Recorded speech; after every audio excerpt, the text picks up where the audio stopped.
Can you tell us some tips that we can give our listeners, our viewers, like a well-rounded approach, if you have some, for them Yeah, to, you sure, know? sure. I think the first and foremost is you need to identify your stressors, because we take on board all this stress, but actually when we start identifying it, most of it is out of our control, but yet we let it control us and allow it to stress us.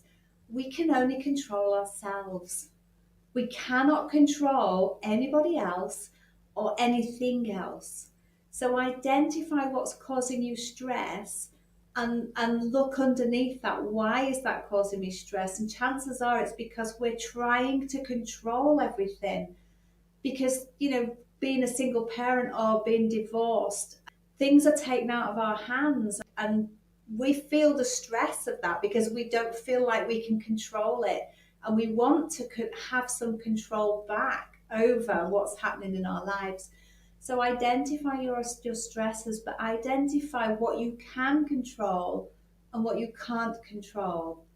And we need to find a way to come to terms with what we can't control, and understand that we can make waves to move things in certain ways, but we have no control over the majority of things. We can only control ourselves.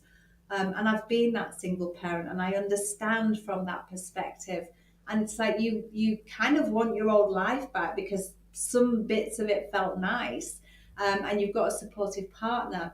But when you're a single parent, everything lands with you.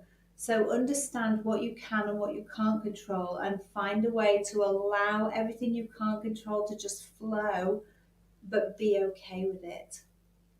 But that said, set some healthy boundaries as well, because it's okay to say no to people to protect yourself. Because when we say yes, and we don't want to, and we can kind of do that to please people because of the situations we can find ourselves in, when we say yes to somebody else and we don't really want to say yes, what we're doing is we're saying no to ourselves. And that really is not self-care. That's people pleasing. So set those healthy boundaries. Practice some relaxation techniques, whether that's meditation or going for a walk or doing something crafty or baking, or whatever helps you to relax and feel sort of in the flow where you lose time because you're so engrossed. But if you've got children, bring them into it. Teach them those relaxation techniques. Take them out. Let them move their bodies.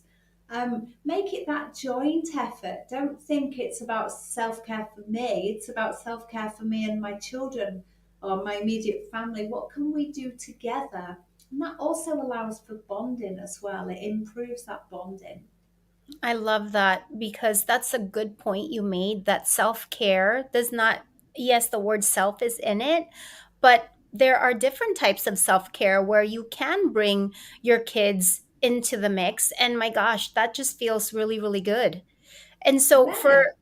I mean, it does just, me being a single mom and just some of the things that for me, self care is doing something fun. Like that's one of the things that I like for self care, going out, riding my bike, going hiking. I love my kids when they join me.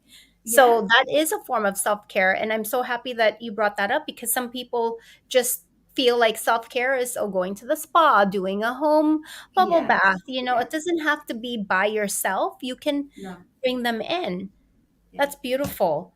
Yeah, What but about can the I just add in there? yes, Sorry, please. just to be kind to yourself as well, because it's so easy to take the shame and guilt on board and the responsibility for everything and be burdened.